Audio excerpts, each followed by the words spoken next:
दोस्तों आज़ीज़ साथियों, उम्मीद है कि आप सभी खैरियत से होंगे। दोस्तों आज की इस मुख्तसर सी वीडियो में बताऊंगा कि आप अपना डेट ऑफ बर्थ को अरबी में कैसे चेंज कर सकते हैं, उसको कैसे कन्वर्ट कर सकते हैं। मिसाल के तौर पर अगर आपको कहीं पे अप्लाई करना होता है, फॉर्मों में आपको डेट ऑफ बर्थ भरना तो ज़रूरी है। उसमें जब आपको भरना होता है कहीं कहीं पर तो आपको वहाँ पर अरबी से मांगते हैं।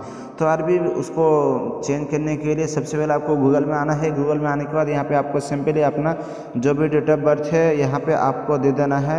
देने के बाद यहाँ पे आपको उसके बाद डेट ऑफ बर्थ को देने के बाद यहाँ पे आपको उसके बाद यहाँ पे आपको हिजरी लिख देना है। हिजरी लिखने के बाद यहाँ पे आपको सिंपली सर्च कर देना है।